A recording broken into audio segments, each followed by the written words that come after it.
నాగర్ కర్నూలు జిల్లాలో కులం పేరుతో దూషించి ఓ చిన్నారి మృతికి కారణమైన వారిని కఠినంగా శిక్షించాలని రజకులు డిమాండ్ చేశారు. సిద్దిపేట జిల్లా ములుగు రాజీవ్ రహదారిపై రజక సంఘం ఇతర కుల సంఘాల ఆధ్వర్యంలో ధర్నా నిర్వహించారు. బాధితులపైనే పోలీసులు కేసు నమోదు చేయడం పట్ల వారు తీవ్ర ఆగ్రహం వ్యక్తం చేస్తూ నిందితులపై చర్యలు తీసుకోవాలని ములుగు పోలీస్ స్టేషన్ లో ఫిర్యాదు చేశారు.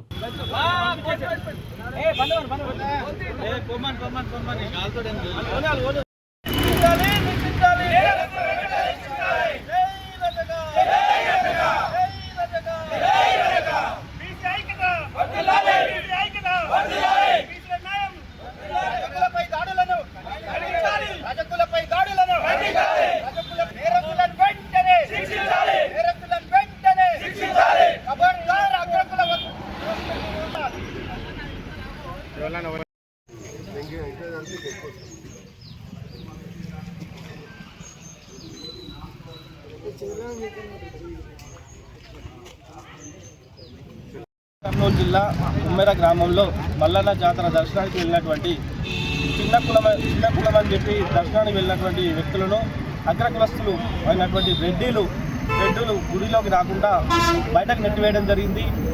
అలా ఎందుకు రానివ్వలేదని ప్రశ్నించేందుకు గాను రెడ్డి కులస్తులు అందరూ కలిసి ఒక రజక జాతి బిడ్డ మీద దాడి చేయడం జరిగింది. ఆ దాడిలో 2 నెలల పసికందు తన్నడం జరిగింది. దానికి ఫలితంగా ఈరోజు ఆ పసికందు చనిపోవడం జరిగింది.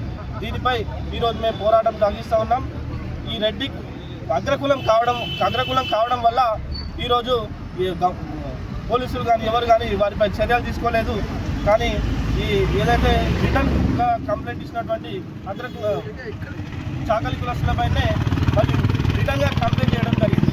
దీన్ని మేము తీవ్రంగా ఖండిస్తూ వారికి న్యాయం జరిగేంత వరకు వారిని ఏదైతే ఈ సంఘటన చేసిందో ఆ తుకారాం అనేటువంటి వ్యక్తి గ్రామ సర్పంచ్ అయి ఉన్నటువంటి పక్కకే ఉన్నటువంటి వ్యక్తి కూడా స్పందించకుండా వారికే సపోర్ట్ చేయడం జరిగింది. దీంతో ఆ యొక్క అగ్రకుల వ్యవస్థల యొక్క ఆధిపత్యం అనేది మనకు కనిపించింది అక్కడ. దీనికి నిరసనగా మనం ఆ యొక్క నలుగురు ఎవరైతే రెడ్డిలు ఉన్నారో వాళ్ళని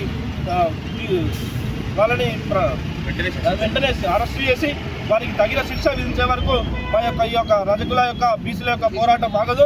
ముందుగా మా యొక్క బీసీల యొక్క పిలుపు మేరకు ముందు రోజుల్లో ఆ యొక్క అందరం కలిసి జిల్లాల స్థాయిగా ఇంకా మనం ఏ వ్యవస్థలో ఉన్నాం, కుల వర్ణ వ్యవస్థ ఇంకా ముందుకు తీసుకొచ్చి మనం కించపరుస్తూ ఉన్నారు. కాబట్టి ఇట్లాంటి వ్యవస్థను రద్దు చేసే విధంగా మన యొక్క పోరాటాన్ని ముందుకు తీసుకుపోతాం. అందుకే ఈ యొక్క ధర్నా కార్యక్రమం నిర్వహించడం జరిగింది.